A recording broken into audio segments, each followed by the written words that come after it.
Hi friends, welcome to our channel NGH Education Center. So friends, ಇವತ್ತಿನ ಒಂದು ವಿಡಿಯೋದಲ್ಲಿ purchase consideration ಯಾವ ರೀತಿ ಕ್ಯಾಲ್ಕುಲೇಟ್ ಮಾಡೋದು ಅಂತ ನೋಡ್ತಾ ಹೋಗೋಣ. ಸೊ ಫಸ್ಟಿಗೆ total P C is total purchase consideration is 2,60,000 rupees ಅಂತ ಅವರೇ ಕೊಟ್ಟಿದ್ದಾರೆ, which is to be discharge by issue is 16,000 equity shares of rupees 10 each and rupees 1 lakh in cash ಅಂತ ಹೇಳಿದ್ದಾರೆ. ಸೊ ಅವರೇ ಟೋಟಲ್ ಪಿ ಸಿ ಕೊಟ್ಟಿದ್ದಾರೆ, ಆದರೂ ಕೂಡ calculate purchase consideration ಅಂತ ಕೇಳಿದ್ದಾರೆ. ಸೊ ಯಾವ ರೀತಿ ಕ್ಯಾಲ್ಕುಲೇಟ್ ಮಾಡೋದು ನೋಡ್ತಾ ಹೋಗೋಣ ಪ್ರೋಸೆಸ್ನ.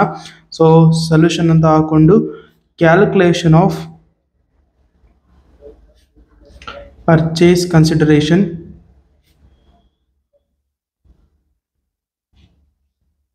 So first ಗೆ issue of 16,000 equity shares of rupees 10 each ಅಂತ ಇದೆ, ಹಾಕೋಣ 16,000 equity shares of rupees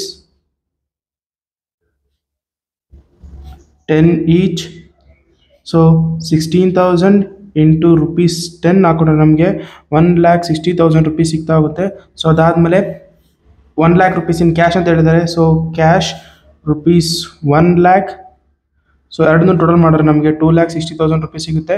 so ಇದನ್ನು ನಾವು ಟೋಟಲ್ ಪಿ ಸಿ ಅಂತ ಕರಿತಾ ಹೋಗ್ತೀವಿ, ಟೋಟಲ್ ಪಿ ಸಿ. ಸೊ ಈ ರೀತಿ ಟೋಟಲ್ ಪರ್ಚೇಸ್ ಕನ್ಸಿಡರೇಷನ್ ಕಂಡುಹಿಡಿಯಬೇಕು. ಸೊ ಅವರೇ ಕೊಟ್ಟಿದ್ದಾರೆ ಟೋಟಲ್ ಪರ್ಚೇಸ್ ಕನ್ಸಿಡರೇಷನ್, ಆದರೂ ಕೂಡ ಯಾವ ರೀತಿ ಕಂಡುಹಿಡಿಯೋದು ಅಂತ ನಾವು ನೋಡಬೇಕಾಗುತ್ತೆ. ಸೊ ಓಕೆನಾ, ಇಷ್ಟು ಮಾಡಿದ್ರೆ ಟೋಟಲ್ ಪರ್ಚೇಸ್ ಕನ್ಸಿಡರೇಷನ್ನ ಕ್ಯಾಲ್ಕುಲೇಟ್ ಮಾಡ್ಬೋದು, ಈಸಿಯಾಗಿ 4 ಮಾರ್ಕ್ಸ್ ಸಿಗ್ತಾ ಹೋಗುತ್ತೆ.